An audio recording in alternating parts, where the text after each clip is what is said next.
Pada kesempatan ini, saya akan mempresentasikan penelitian saya yang berjudul Beyond the Stereotype, Indigenous Religion Paradigm, and the Meaning of Education for the Sakai Community in Duri Riau. Nah, penelitian ini berangkat dari keinginan untuk melihat komunitas Sakai secara lebih adil dan manusiawi, tidak hanya melalui stigma dan stereotip yang selama ini melekat, tetapi melalui pengalaman hidup, nilai spiritual, serta cara mereka memaknai pendidikan. Next. Eh, Mengapa komunitas Sakai menjadi fokus penelitian ini? Komunitas Sakai seringkali dipandang sebagai masyarakat terasing, tertinggal, dan kurang berpendidikan. Nah, pandangan seperti ini tidak hanya menyederhanakan realitas, tetapi juga mengabaikan kekayaan budaya dan sistem pengetahuan yang mereka miliki. Padahal, di balik citra tersebut, masyarakat Sakai memiliki spiritualitas yang kuat, sistem adat yang terstruktur, serta cara belajar yang telah diwariskan lintas generasi. Nah, oleh karena itu, memahami pendidikan dalam konteks masyarakat suku Sakai tidak bisa dilakukan dengan kacamata pendidikan formal semata, melainkan membutuhkan pendekatan yang lebih holistik, sensitif budaya, menghargai nilai-nilai lokal. Nah, melalui Indigenous Religion Paradigm, agama lokal dipahami sebagai pandangan hidup yang membentuk cara masyarakat memaknai alam, pendidikan, dan relasi sosial. Sementara teori peer Bourdieu membantu kita melihat bahwa pendidikan formal tidak netral, melainkan bisa memproduksi nilai dominan, meminggirkan pengetahuan lokal. Next, di sini ada rumusan masalah dan metodologi penelitian saya. Penelitian ini mengajukan tiga pertanyaan utama. Yang pertama, bagaimana masyarakat Sakai, baik generasi awal maupun generasi muda, memahami pendidikan formal. Nah, yang kedua, ada memengaruhi faktor apa yang mengaruhi sikap dan praktik pendidikan mereka. Dan ketiga, bagaimana IRP dan teori Bourdieu membantu menjelaskan dinamika tersebut. Nah, untuk menjawab penelitian ini, menggunakan pendekatan kualitatif etnografis. Penelitian dilakukan di Desa Kesumbo Ampai, Duri Riau, dengan subjek tokoh adat, masyarakat lintas generasi, pemuda, hingga mahasiswa Sakai. Nah, data ini dikumpulkan melalui wawancara mendalam, observasi partisipasif, dan studi dokumentasi. Lalu dianalisis menggunakan area ERP dan Cultural Revolution Theory. Next, ada memahami konteks Sakai atau latar belakangnya. Nah, suku Sakai ini merupakan salah satu masyarakat adat di Provinsi Riau yang secara historis mendiami wilayah Duri dan sekitarnya. Kehidupan mereka sejak lama berbasis pada hutan dan alam, bukan hanya sebagai sumber ekonomi, tetapi juga sebagai ruang spiritual, sosial, dan kultural.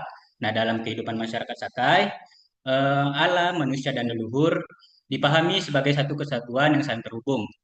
Nah, hubungan ini membentuk cara mereka memandang hidup, termasuk cara mereka memahami pengetahuan dan pendidikan. Nah, pengetahuan tidak dipelajari melalui ruang kelas, melainkan diwariskan melalui keluarga, tokoh adat, ritual, pantang larang, dan pengalaman langsung di alam. Namun, seiringnya berjalan waktu, komunitas Sakai mengalami perubahan sosial yang signifikan. Ekspansi industri, degradasi hutan, dan masuknya sistem pendidikan formal menggeser pola hidup tradisional mereka.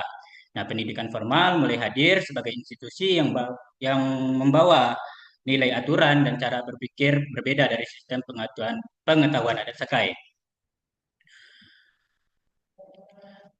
Next,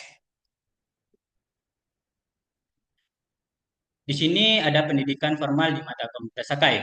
Di sini terlihat perbedaan generasi. Yang pertama, bagi generasi awal masyarakat Sakai, pendidikan formal dipandang sebagai sesuatu yang asing dan tidak tumbuh dari pengalaman hidup mereka. Nah, sekolah belum dianggap sebagai kebutuhan utama karena tidak sejalan dengan ritme kehidupan berbasis hutan dan adat. Nah, pengetahuan utama justru diperoleh melalui orang tua, tokoh adat, ritual, serta pengalaman langsung di alam. Proses belajar terjadi secara secara alami melalui praktik sehari-hari seperti berburu, meramu, mengenal tumbuhan obat, dan mengikuti upacara adat. Nah, dalam konteks ini, pendidikan bukanlah ruang kelas, melainkan kehidupan itu sendiri. Berbeda dengan generasi awal, generasi muda suku Sakai menunjukkan sikap yang lebih terbuka terhadap pendidikan formal.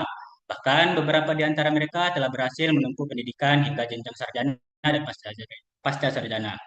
Nah, bagi generasi muda, pendidikan formal dipandang sebagai jembatan menuju peluang ekonomi yang lebih baik, akses terhadap layanan kesehatan, serta sarana untuk berinteraksi dengan dunia luar. Namun, keterbukaan ini tidak datang tanpa dilema.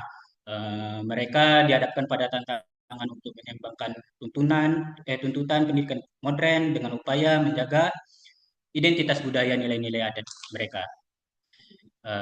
Next, ada faktor penentu orientasi pendidikan. Perubahan orientasi pendidikan di komunitas Sakai tidak terjadi secara tiba-tiba, melainkan dipengaruhi oleh berbagai faktor, baik faktor internal maupun eksternal. Nah, faktor inilah yang membentuk dinamika sikap masyarakat terhadap pendidikan formal. Yang pertama ada pengaruh lingkungan eksternal. Intervensi pemerintah, lembaga swadaya masyarakat, serta kehadiran perusahaan kelapa sawit membawa perubahan signifikan dalam kehidupan masyarakat Sakai ini.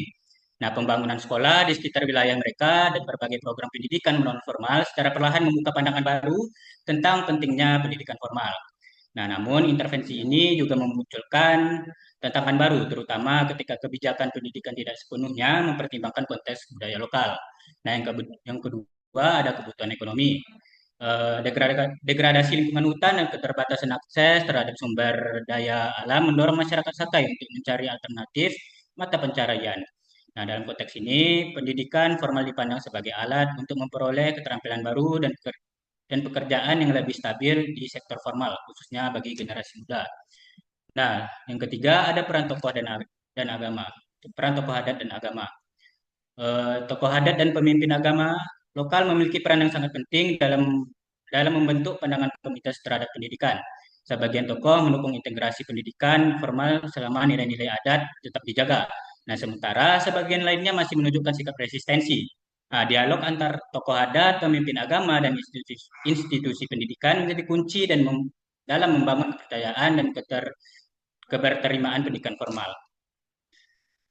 Selanjutnya ada kerangka teoritis Indigenous Religion Paradigm dan Cultural Reproduction Pierre Bourdieu. Untuk membaca dinamika pendidikan dalam komunitas Sakai, penelitian ini menggunakan dua kerangka teoritis utama, yaitu IRPM dan teori Bourdieu. Kedua teori ini digunakan secara saling melengkapi untuk memahami pendidikan tidak hanya sebagai institusi formal, tapi sebagai praktik sosial dan kultural. Nah, yang pertama ada Indigenous Religion Paradigm atau IRP. Indigenous Religion Paradigm memandang agama dan kepercayaan masyarakat adat bukan sekedar sistem keyakinan ritual, melainkan sebagai pandangan hidup holistik yang membentuk cara masyarakat memahami dunia. Dalam paradigma ini, realitas dipahami sebagai kosmologi relasional, yaitu hubungan yang saling terikat antara manusia, alam, leluhur, dan identitas non-manusia. Bagi masyarakat Sakai sendiri, pendidikan tidak terpisah dari kosmologi tersebut.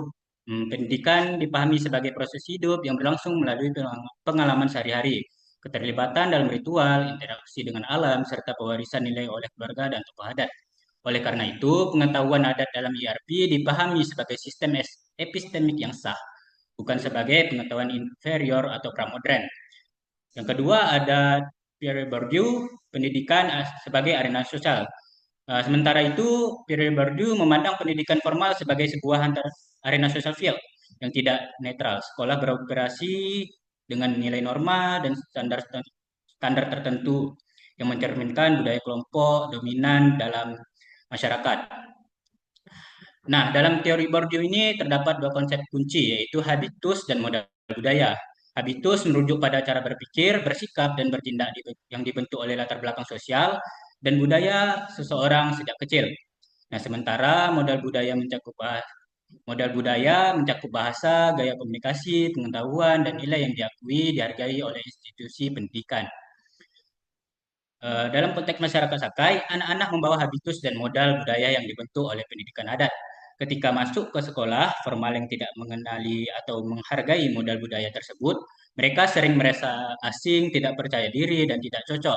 Nah, kondisi ini bukan disebabkan oleh kurangnya kemampuan intelektual, melainkan ketidaksesuaian budaya antara dunia sekolah dan dunia adat. Next. Next ada IRP dalam praktik menjelaskan dinamika pendidikan. Dalam praktiknya bagi masyarakat Sakai, hutan bukan sebagai sumber daya ekonomi utama, melainkan entitas spiritual yang hidup dan sakral Hutan dipandang sebagai ruang kosmologis, tempat kebersamaannya nilai-nilai luhur, hukum adat, serta relasi antara manusia, alam, dan yang ilahi. Oleh karena itu, pengetahuan tentang hutan bukan hanya pengetahuan teknis, tetapi juga pengetahuan moral dan spiritual. Nah, disinilah ritual dan upacara adat memainkan peran penting sebagai media pendidikan tradisional.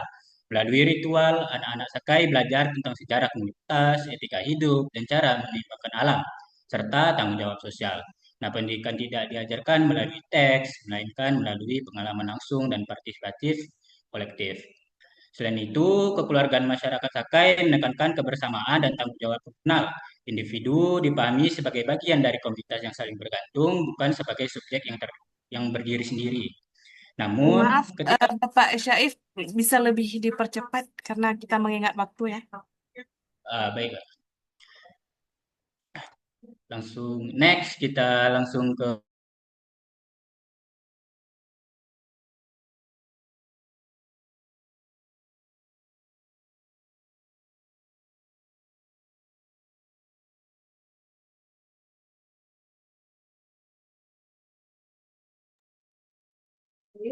Baik, Bapak Syaif, apa ada kendala?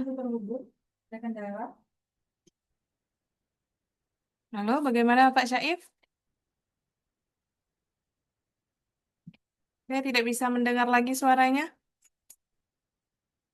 Bagaimana dengan yang lain bisa mendengar suara Pak Syaif? Tidak terdengar. Sudah tidak terdengar. Sepertinya sudah Keluar. keluar dari